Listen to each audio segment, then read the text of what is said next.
the outback, where Unlivable. temperatures can reach 50 degrees Celsius. Oh, 50 degrees in outback?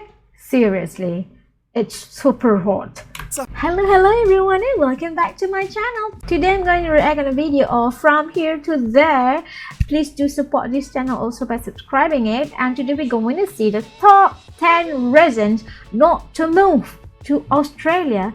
Not to move? Okay, we gotta watch this. We gotta watch it. What is it? Why? And why is not to move to Australia? It must be something. It must be a reason. And before we start, I would like to thank everyone who already support me by subscribing my channel. For those who still not yet subscribed, please do so because I really need it. Everyone, please do support me. Okay, without further ado, let's go everyone and find out why is the reason not to move to Australia. Let's go and watch with me. Are you guys ready? Let's get started.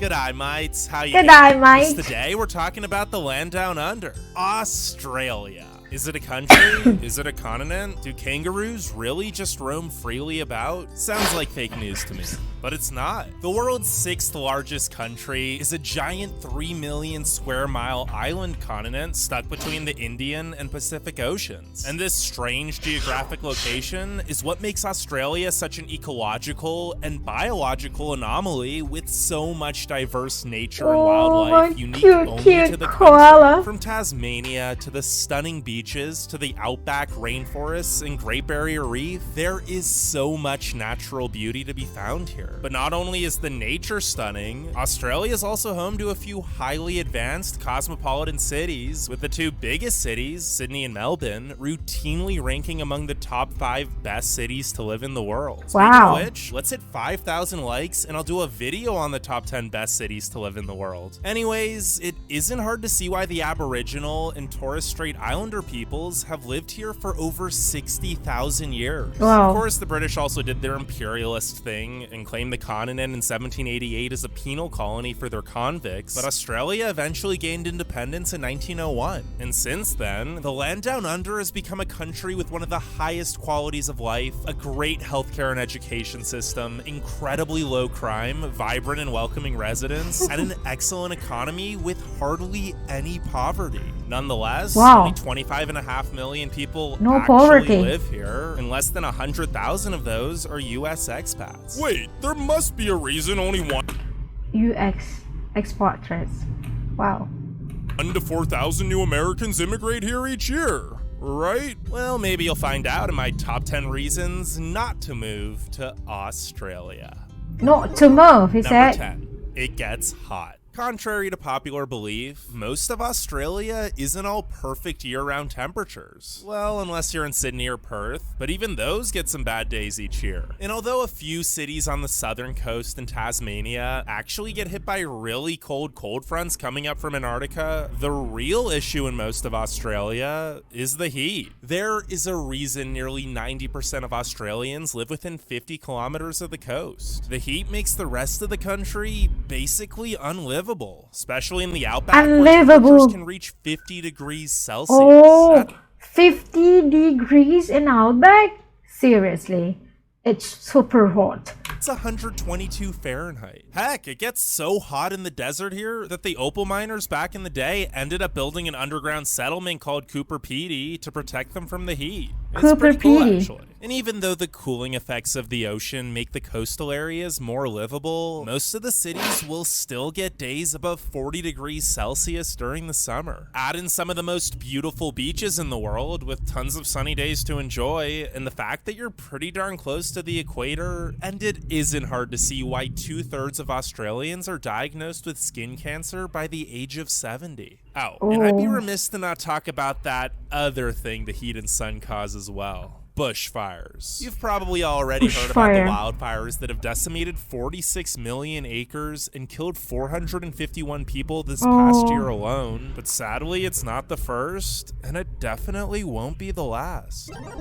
Number 9. It's isolated. You might have wondered Isolated. why so many Australians have left their beautiful homeland that seems a lot like paradise to most Americans. But the reality is that many Aussies feel trapped, lonely, and isolated from the rest of the world. And while you may think that's silly, since you can just hop on a plane and fly to a nearby country like Indonesia or Singapore, it actually isn't so simple. Most Australians live in the southeastern part of the country, so a flight to anywhere other than New Zealand means crossing the giant continent of Australia and then some, or just the entire Pacific Ocean. Basically, even those close countries end up being anywhere from a 6 to 10 hour flight away. It's at least a 14-hour flight if you're going to the US, and you should expect to spend over 24 hours in airplanes and airports if you want to visit anywhere in Europe. And before you comment, so what if other countries are far away? Australia's huge, just explore that. Well, the thing about that is that Australia isn't just isolated from other countries. The cities here are actually really isolated from each other. The land down under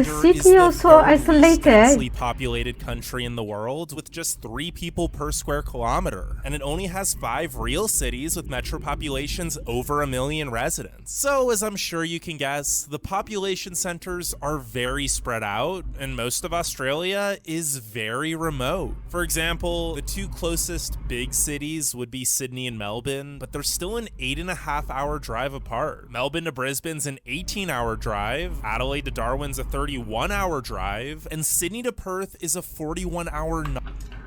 Wow, that is super long distance drive. Oh my goodness. Non-stop trek with pretty much nothing in between. Nothing in between is so bored. Speaking of isolation, Australia isn't just physically isolated from other countries. You're also going to have trouble keeping in touch with your family or friends back home unless they live somewhere in Asia. Australia is an entire Pacific Ocean away from the US and 2 continents length away from Europe, so the time zones are practically exact opposites. Now, Australia has 3 main time zones, but for the sake of just showing how different the times are, when it's 7 a.m. in Sydney, it's 10 p.m. in London, and when it's 6 a.m. in Perth, it'd be 6 p.m. in New York. I get that this is just more of an inconvenience than a huge deal, but it can get pretty tedious trying to schedule a call with your international family and friends. Yeah. Number 7.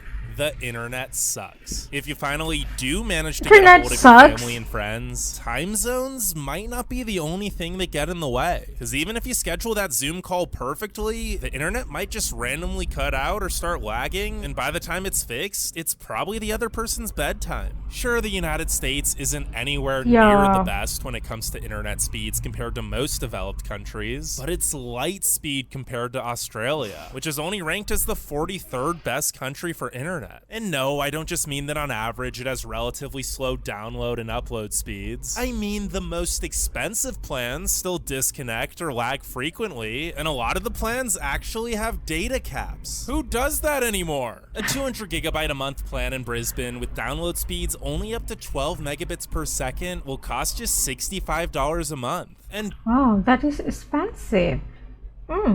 Don't even think about going over, or you'll have to pay an outrageous fee, and your internet speeds will slow down to 256 kilobytes per second. What developed nation has any internet speeds under 1 megabit per second? That's just ridiculous.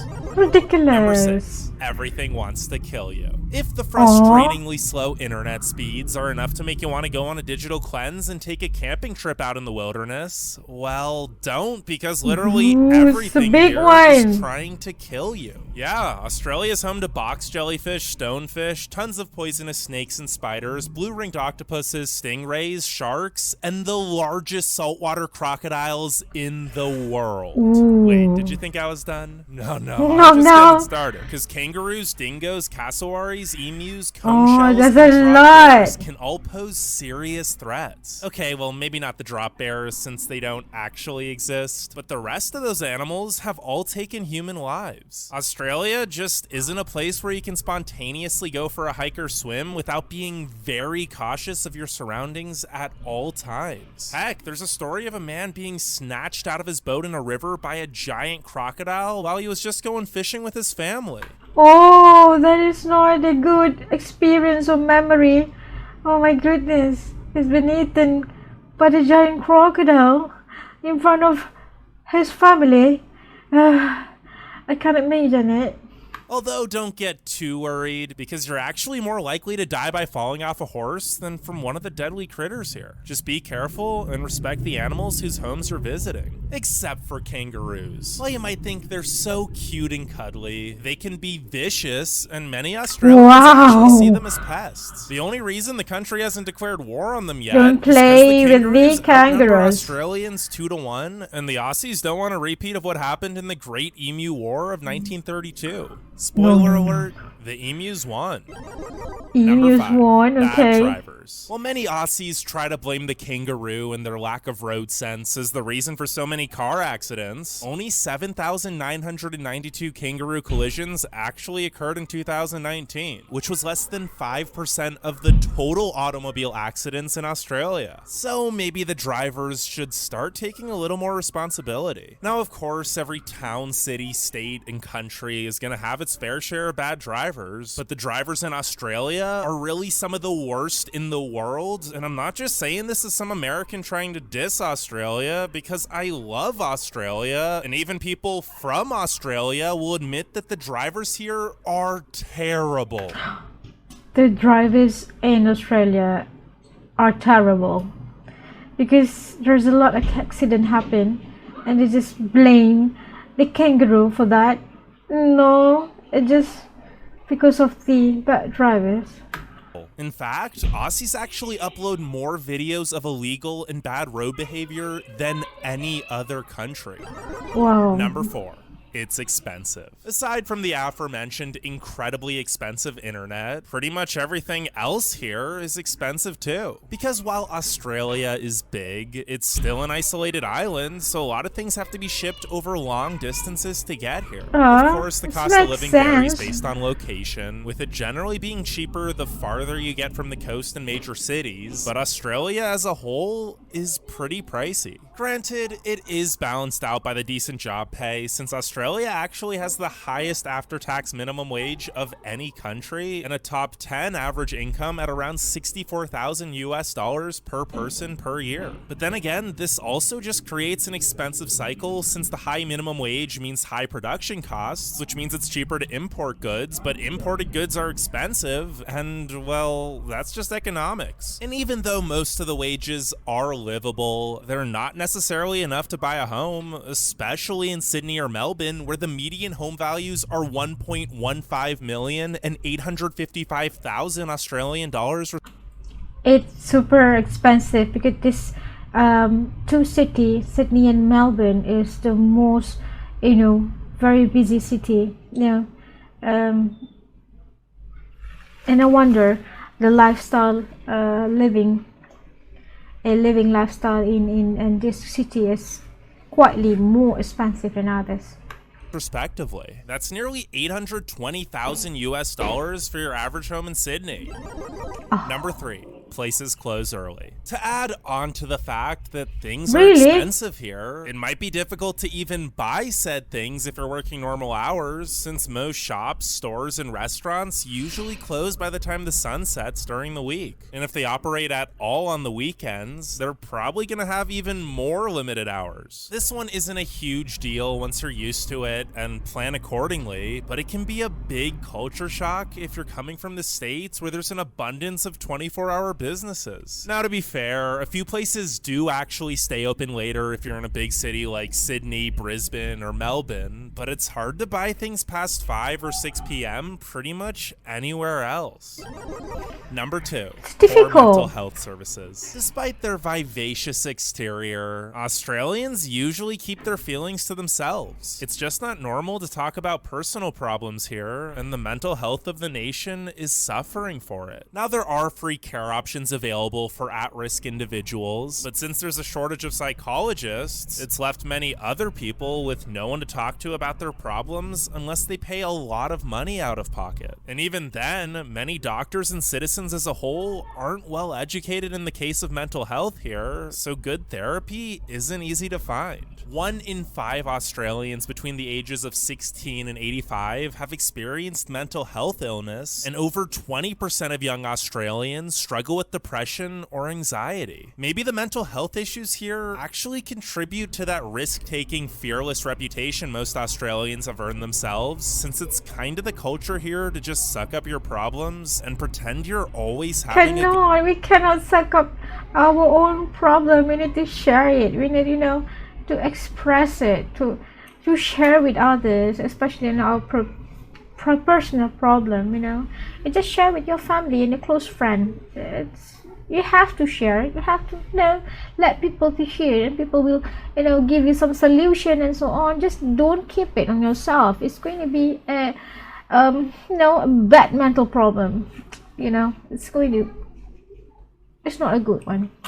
Good time. Now, before we get to number one, make sure you leave a like and subscribe. And if you'd want to see more videos about Australia or any other countries in general, let me know in the comments. But without further ado, number one. The immigration process is very difficult. While visiting Australia is as easy as having a valid passport, filling in an online application, and paying a small fee, becoming a permanent resident is incredibly difficult for US citizens. Now, for young Americans eager to explore the world, Australia does offer a program known as the Working Holiday Visa, which allows you to live in the country for a year or two in exchange for paid work. But if you want to move here permanently, there are a lot of requirements, such as a confirmation of funds, a skill set assessment, proficiency in English, a health exam, no criminal record, and being under the age of 45. For the most part, you either have to have a lot of money saved up and plan to start a business in Australia, or offer a highly desired skill that no available Australian worker has. So while it's definitely easier to move here than to certain countries in Europe, it's still very difficult for your average American to immigrate here permanently, and that's probably why only 1,000 to 4,000 Americans do it each year. I'm sure more would if they could. But Australia is a beautiful country with amazing cities, culture, and people, so if you're willing to go through the troubles and put in the effort of moving here, you won't be disappointed. Well, everyone, that's it. The top 10 reasons not to move to Australia. There's a lot of pro and cons. Well, if you're making your mind to move permanently to Australia, and just now we shared the immigration's procedure is a bit difficult to ensure that to Australia to accept immigrant to become a permanent citizen of Australia. It's not a easy procedure. There's a lot and a long procedures you have to taken care of. And for me, Australia is the amazing country, even though it's isolated from the others, but it's a very, very beautiful country. Amazing things that we can find in Australia, and it's actually depending on yourself. Okay, how to engage with yourself and taking care of yourself. And as we know, Australia is very interesting and very colorful, with all the diversity and the nature and the people and the culture and the melting pot inside of the Australia. So very, very interesting to see. And I really hope that one day I also can be a tourist and to explore Australia by myself. And there's a lot of story sharing by all the expatriates that they love Australia, and they find out that Australia is a safe country to live on, and there has a lot of opportunity, especially on job scopes and everything. And the beautiful of Australia is actually make people around the world want to become Australian, to move on to Australia in itself. And there you go, there's a lot of things that's shared by this channel, and I really do like it, and it's really helped me to get know better about Australian, about the service, about the the current issue, and the things that the facts or reason not to move to Australia. There must be a reason, because we see a lot of US expatriates are moving to Australia, and I really do love this video because it's really give us a great information on how Australia it is. Okay guys, until next time, as usual, if you like my video, please do share and liking it, and thank you very much for subscribing my channel, supporting. Thank you so much. And for those who are still not subscribing, please do so, because I really need it and I really appreciate it. Until next time everyone, take care and have a very good day. You went away.